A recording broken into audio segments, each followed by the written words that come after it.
Hello, everyone. This is Jason Hewley, otherwise known as Jaypalmany. I figured it was past time for another campaign video update.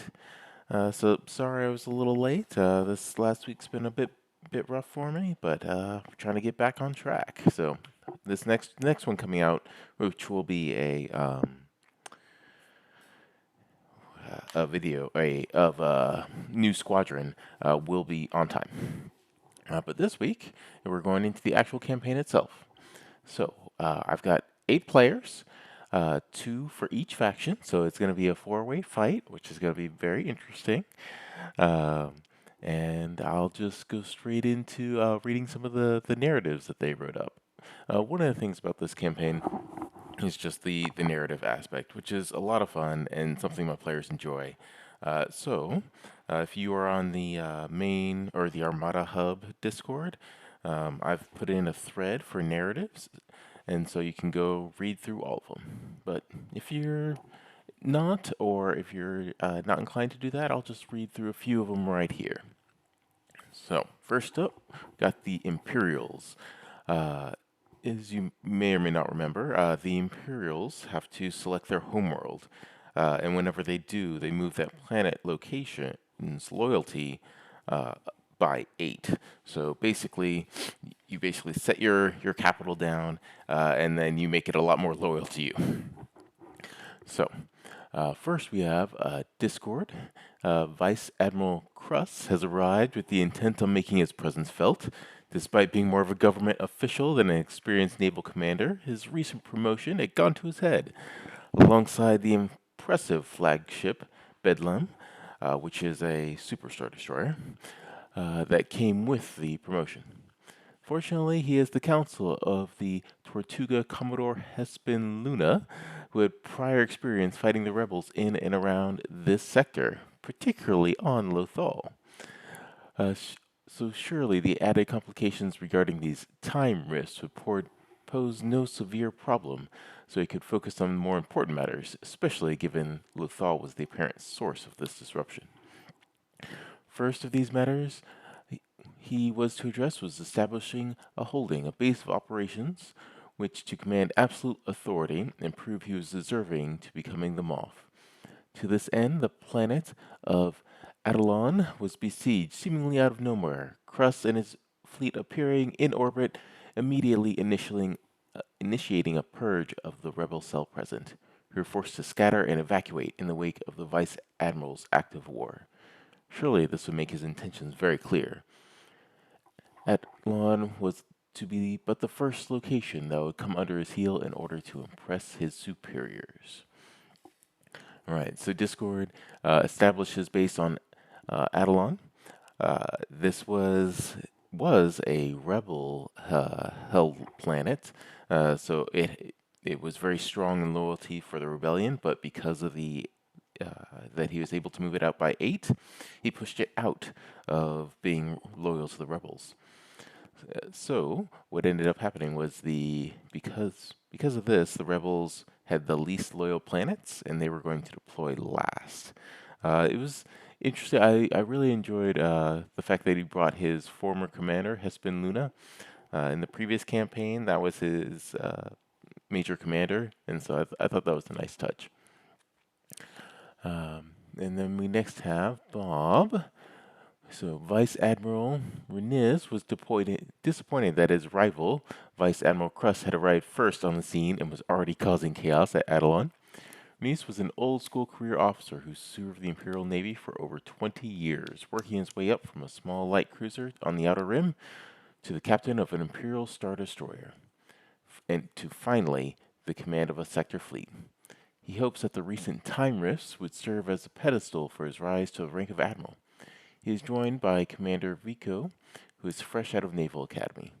Vico, using his family connections, managed to secure a rather high-ranking position, which Reese privately disagreed with. Vico is rather bold and makes very controversial decisions in the view of what he believes how the Imperial Navy should be run, which often leads him to clash with the conservative Renice. Renice was given orders from Naval Command to secure the world of Mandalore, install a central base in which order was to be restored from. The planet's loyalty was called into question after fears regarding a possible open rebellion from the indigenous population. His fleet now orbits the planet to prevent any attempts from the rebels or time travelers to infiltrate the planet and secure the planet's population to follow the Empire's orders. Empire base established on Mandalore. Uh, so this base pushed the Mandalore heavily into the Empire's favor, so it was loyal to the Empire. They both mention time rifts, which is, if you may or may not remember, is kind of the basis for why we have four factions. So the premise is that Lothal, there's a major explosion on Lothal, which created time rifts, and through these time rifts, we have Republic and Separatist ships and squadrons pouring through. So the main objective of the campaign is to defeat your target and prevent your other opponents from attaining their objective. So the rebels' objective is to take over the Imperial homeworlds and get a certain percentage of the galaxies or the sector's loyalty to them. So the reason for that is basically with all the chaos from the time rifts, the Empire's busy elsewhere, and so rebels are taking advantage. The Empire, their goal is to control the time rifts. Particularly, the Emperor has heard of these time rifts, is very interested in them, and is very interested to make sure another Palpatine doesn't come in. So, his primary goal right now is to take over the time rifts. Unbeknownst to the Empire, the time rifts locations just so happen to be the home planets of the Republic. And so the Empire is going after the Republic. The Republic is going after the Separatists. The Separatists have taken this opportunity to come through the rifts and are sending resources back through them. So that way, to help them win the war. So the Republic's goal is to take out the Separatists, and that's it. The Separatists have come to realize that they are losing this war, and so they are actually sending back resources, as well as their goals to take out the rebels. Why, you might ask? Well, because the way they figure it is if people, or if the Empire has not discovered where these rebel bases are, then the Republic wouldn't have either. So if they can take over these rebel bases, then they should have a safe spot from which to launch counterattacks or just stay alive and stay safe. So that's kind of how the hierarchy works. And then the way the deployments work is whichever faction has the most planets loyal to them must deploy first, and then you go in order. And within a faction, whoever has the most campaign victory points deploys first. Now, no one has any campaign points at this point, so each faction gets to choose. But first up comes the Empire. Okay, so but back to more narratives on just the players themselves. For whatever reason, I was thinking this first narrative was a deployment, but that is not the case. So, but back to narratives. So Eric, who is a rebel player. So Adrian Woodbridge. Adrian was a city kid on Coruscant before the Clone Wars. During the conflict, he took a job on an independent freighter, making supply runs to the Outer Rim sieges. At the war ends, one of the large shipping firms attempted to ambush his ship to eliminate competition. The tenacity and grit he demonstrated in getting the ship he and his crew out alive caught the attention of the budding rebellion, which recruited him shortly thereafter. Chelsea Pleaver. Chelsea Pleaver worked in convoy security for the Trade Federation prior to the siege of Naboo. In the siege aftermath, she took the ships under her command and abandoned the Federation, working as a freelancer until she was recruited by the rebellion, which offered to shield her from piracy charges. And then we have Voldeblade. Voldeblade and Pipster are both playing as one player, just because they weren't sure on their time commitments or and time zone. Pipster's in Australia, so his time zone's pretty far out from everybody else. Rebel Commander Hilde Fiorok, niece of the relatively proven, if not well-known, rebel ship captain Holden Farouk. From the days of the Clone Wars, known for her skill at coordinating well-timed maneuvers across her fleet's formations, she hopes to prove herself more than equal to the challenge of bringing down the Empire one ship at a time. We have Blood and Ashes, a Separatist player. Separatist commander, I'm not even going to try, or Azalor was a Chiss female who was exiled from the Chiss for being too individualistic, hopping around from contract to contract and commanding fleet-side PDFs until contacted by the Separatists and hired as an admiral. Now she fights for the Republic. Wait, no, she fights the Republic and any enemies, to her employee's wallet. Next we have Minor. So this is actually they are actually a secondary player for the Republic. So secondary players, the way they work, they play a normal 400-point game, no campaign restrictions, and then if they win, they help their sides. They get to change the loyalty of one planet by one. So it's a nice way for other players who don't have the time to play consistently to pop in every now and then. So CT-2602, aka Minor. Clone Captain Minor has been in the Clone Wars since the first battle, Geonosis. He gained his name from that battle when he managed to guide his entire squad through a complex series of Geonosian mine tunnels and cave in multiple major CIS reinforcement tunnels. After that, he quickly rose to the ranks and was put in charge of Dauntless Company in the 204th Legion, and usually fighting alongside his Jedi General, Montegro Hassan, and his Padawan, Jade Bardwin. Minor stood upon the bridge of the Gar Atlas, looking down upon the planet Camino, waiting for the fresh batch of troopers to make its way to the ships in his fleet, and for his general to get to the bridge. He checked his chronos. 30 seconds, he said to the bridge. 30 seconds later, a massive swirling vortex opens up about 2 kilometers away from his position. Right on time. He commands to the crew, get me a status on those reinforcements and get the fleet ready to depart through the rift. As CNOs move about the room and orders bark through the ship's PA system, Minor walks to the briefing room where he meets General Hassan, Commander Brodwin, Admiral Silver, and a few other officers. Our supply lines are sending reinforcements and supplies to our forces in the outer rim, or of whatever is on the other side of this rift, Hassan says, addressing everyone at the table. The command has tasked us with escorting supply transports to where our forces need them the most. Rules of engagement remain the same. Hassan and Brodwin leave the briefing room. Transports will be ready in 10 minutes, Captain, one of the officers says to Minor. Sounds good. Once the transports are loaded, we will head out. Get the rest of the ships in the fleet into position. And then Minor re-enters the bridge. But next we got Faruto, who is a Separatist player.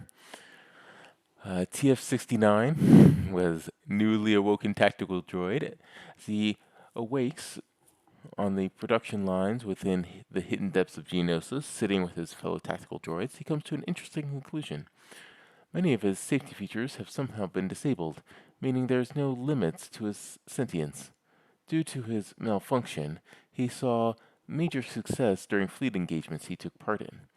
Due to his unique programming, TF-69 is able to analyze and copy major strategies used by the Separatist commanders.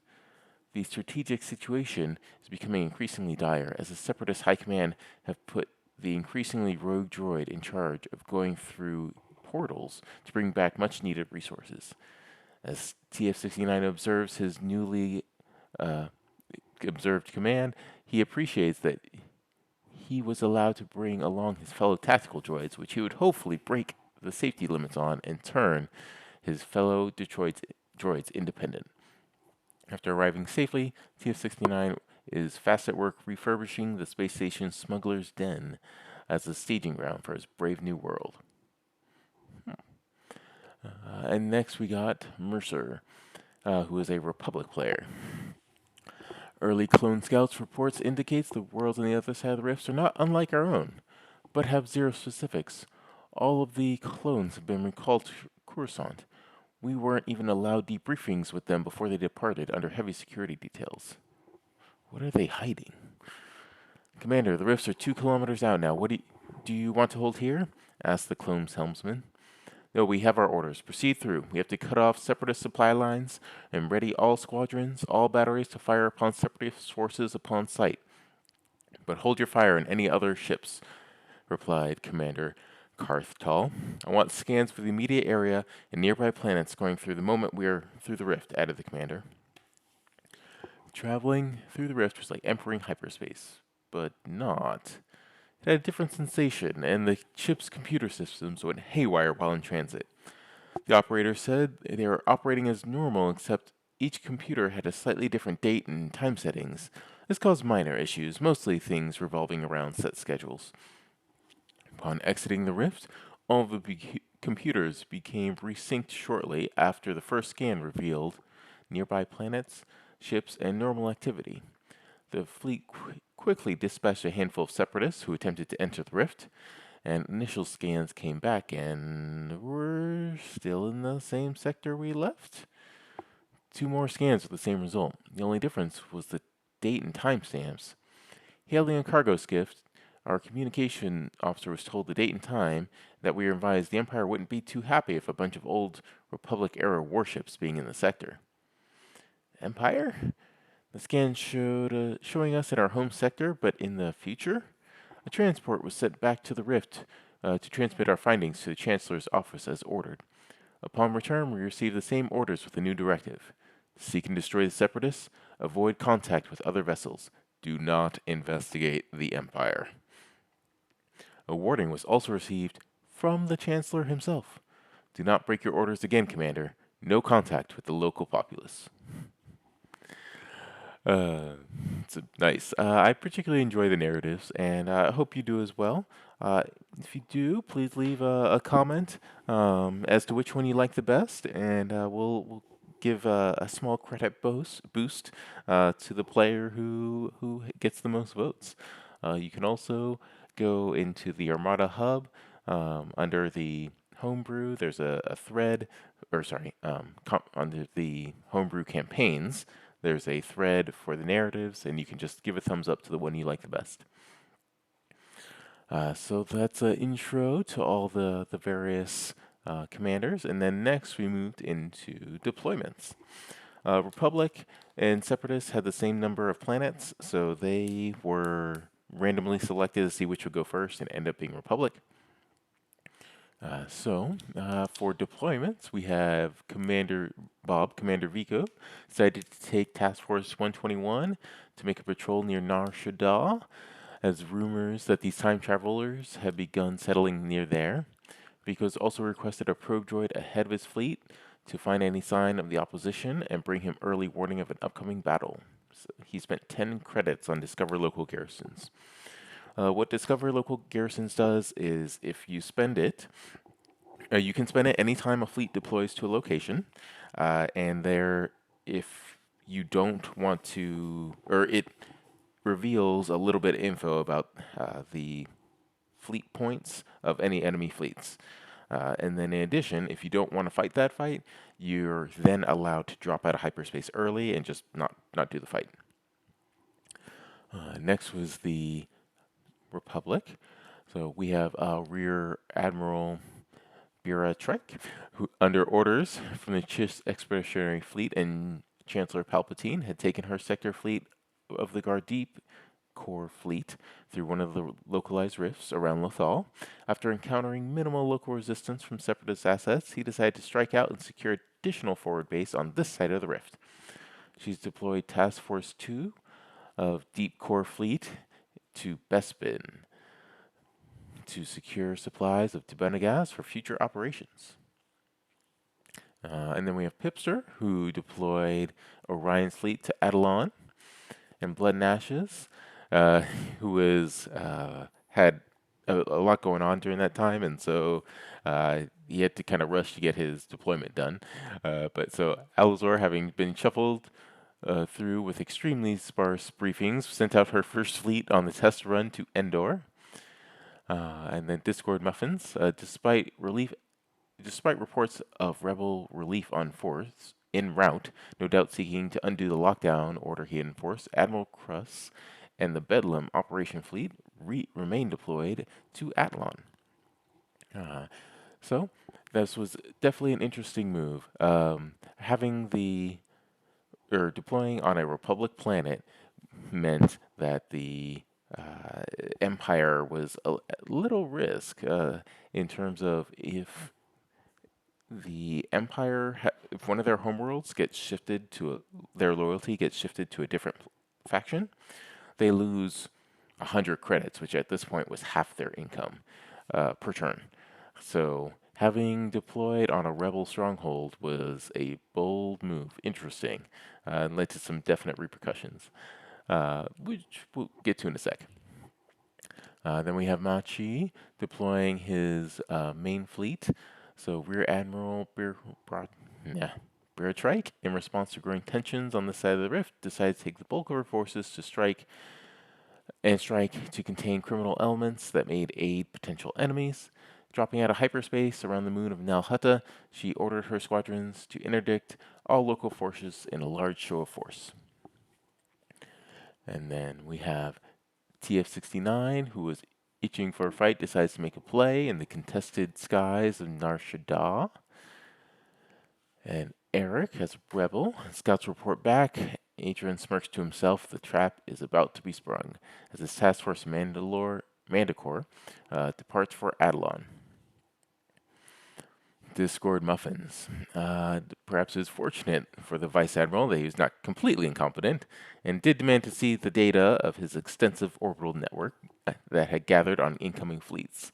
So he spent 10 credits on Discover Local Garrisons, which is used on Atlon.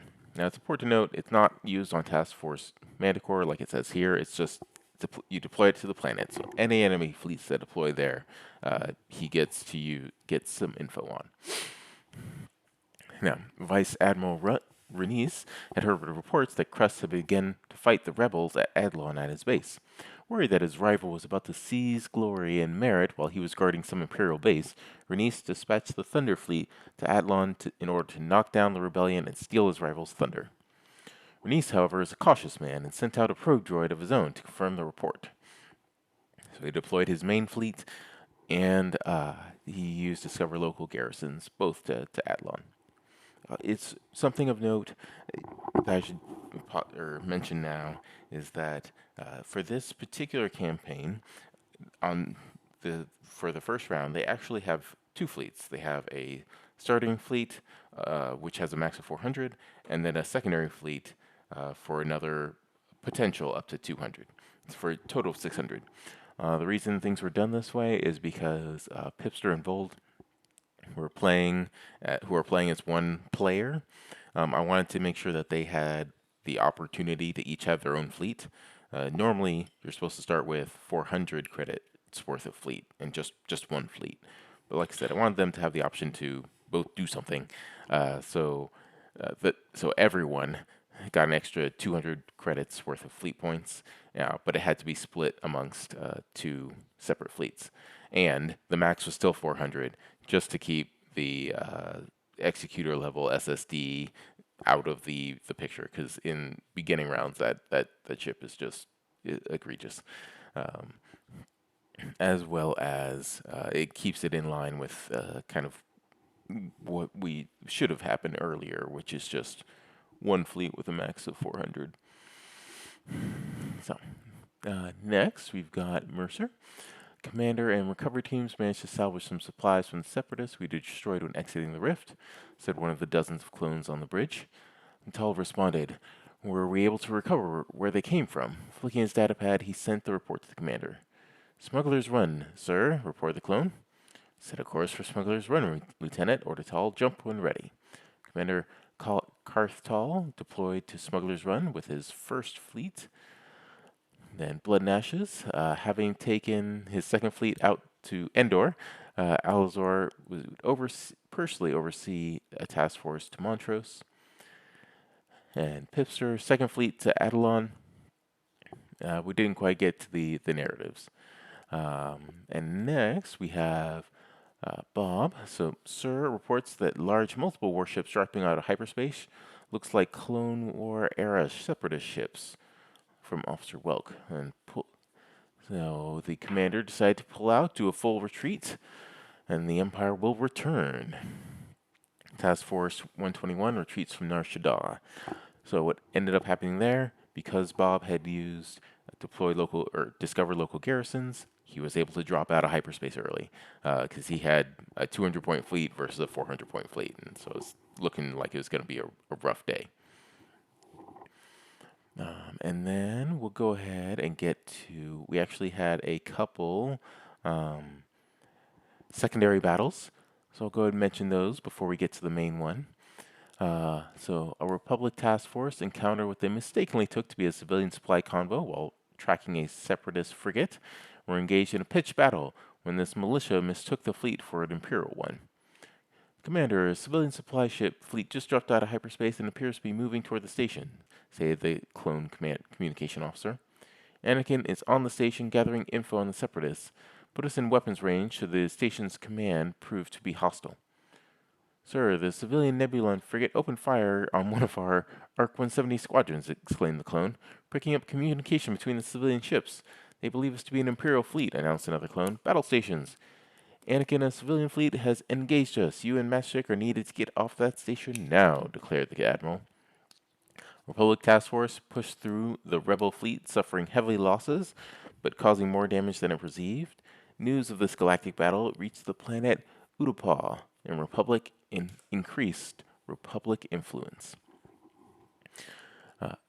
And then we had one more Republic fight. The Republic Intercore Fleet, under command of Jedi General Anakin Skywalker, deployed through the rift under direct orders from the Chancellor himself to establish a bridgehead to secure.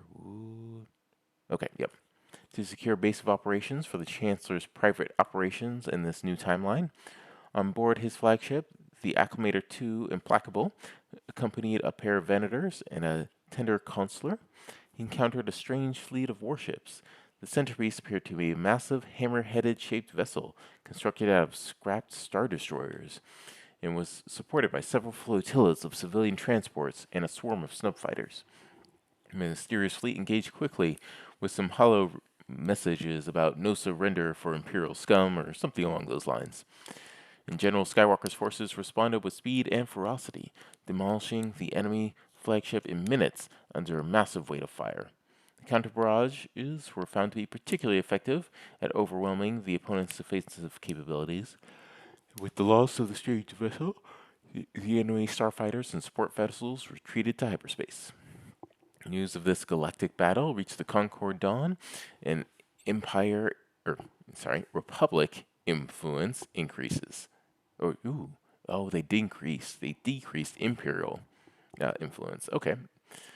And so that was it. Okay. So that was all the deployments. So what ended up happening was we had 2 fights initially, but Bob decided to drop out of hyperspace, so we ended up only with 1 fight. This fight was of particular importance for a couple reasons. First off, it was a battle first round. I did not expect that, to be perfectly honest. I expected people to deploy elsewhere because each ship only has 1 upgrade. So a lot of ships are not fighting at their optimal capacity. So I was expecting people to want to just deploy, get some credits, gather some bonuses, and then refit everything so that way they could bring everything up to speed and what they really want to do later. But nope. The rebels decided to go for one of the Imperial capitals, which was, in my opinion, a brilliant move. In doing so, they would have been able, they would be able to take out, or temporarily at least, take out a rebel homeworld or imperial homeworld and reduce their credits by 100 per turn. The fleets ended up being 900 points of rebels and 600 points of imperials. So it was one of the imperial main as well as I think imperial secondary, and then two rebel main and one rebel secondary. I think the rebel secondary was Pipster and Volt. So that is that, and then we'll touch base here. So this is what that battle looked like initially. You can see here we got the SSD plus I think it's an interdictor, and then oh no, it was another Imperial main. But here we've got ISD2 plus Onager. So there's a lot. But that said, on the Rebel side, we've got about 130 points of squads, Pelta, a couple Nebs, Liberty, Assault Frigate, another Pelta, another Neb, CR92 MC30s, and Home 1. So there's a lot there. The objective that they chose was Solar Corona, which meant that the rebels had to deploy everything first because the Imperials decided to go second. And that's kind of what deployment looked like. This is, I think, after a number of ships have moved, but still. So you got the Solar Corona over here, and the SSD shielding all the Imperial ships on this side. Interestingly enough, we have many of the rebel smalls moving forward relatively quickly, especially compared to these guys over here, which proves instrumental in later rounds. And here's what it looks like. I think after the first round, you can see we have some shots right here on this, which happens to be Yavaris. So Yavaris already has, I think, 1 damage card on. And remember, every damage has to be repaired via credits or healed in future battles. So every damage counts. So I think the goal of the rebels was to win, obviously, and to do as much damage by taking out the SSD and others as possible. And the Empire goal was just to lay down a whole lot of damage. And now we get to here, where we can see, this is a little later, where you can see the rebels are basically flying into the teeth of of all these Star Destroyers. They're laying on some major damage on this SSD, but they're also taking a lot as well. So you can see your Varus is already gone. It's got Salvation over here. So their left flank is going to be hitting that SSD hard, but their right flank is going to be in pain because those MC30s don't have too many places they can run to. That's not in the front of two ISD or two Star Destroyers. And then we'll kind of look at the end over here. So I will display this, post a link on this video, or of this video in the video I'm doing right now. But you can see here where this Liberty is trying to get around to the side, and it just barely doesn't make it out. They're able to take it down, and then these two MC30s just get eaten up by the because this one's actually it ran and landed on an asteroid, so he died pretty quick.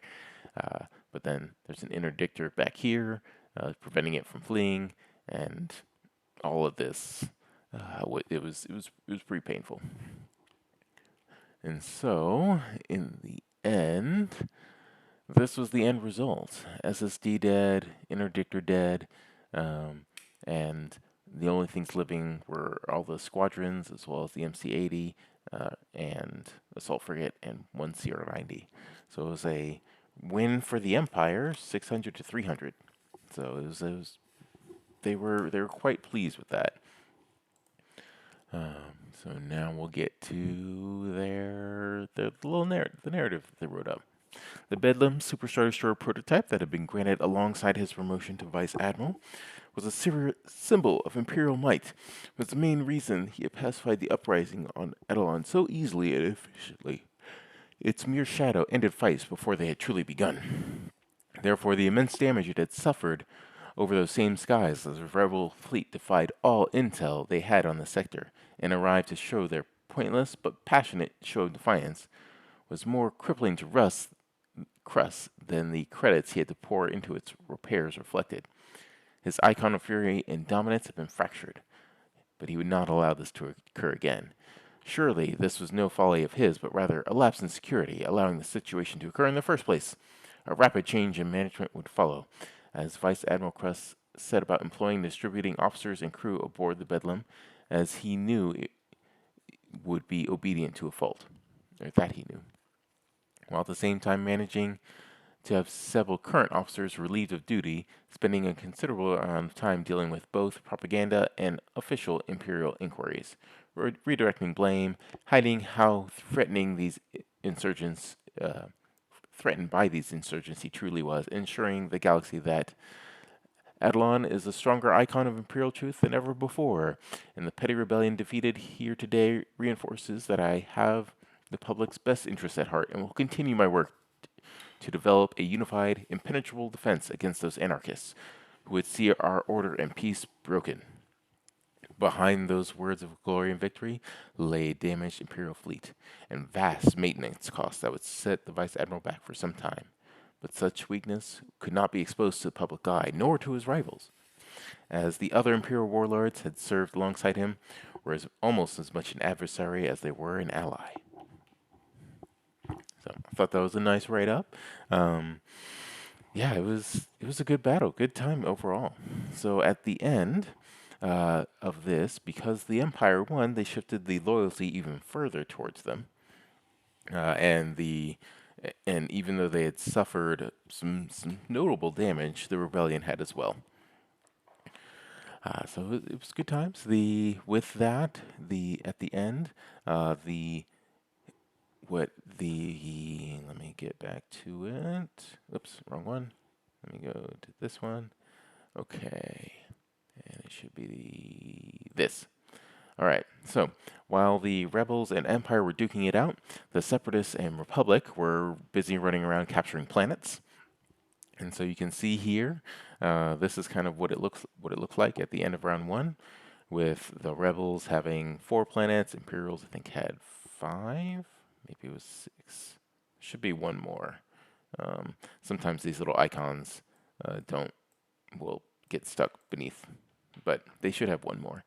And then the Separatists had 6, and the Republic had 8. So Republic definitely in the lead on that front, and it was noticed. But the next turn, which we are just finishing right now, we'll get into next time. But this is where things stand currently. If you have any interest, go ahead and mention and hit me up on Discord, or mention in the video here, and we can see about getting you in as a secondary player. And currently we have 2 Republic, so we potentially could utilize some more. And then, or if you're looking to be a main player, maybe we can try and figure out something to accommodate you as well. So that's really all I got at this point. Then I will say that the next round 2, was super interesting. We saw some tactics to try to, to take advantage of some of the way the campaign's built. Saw some benefit, also saw some drawbacks. So it was a very super interesting round.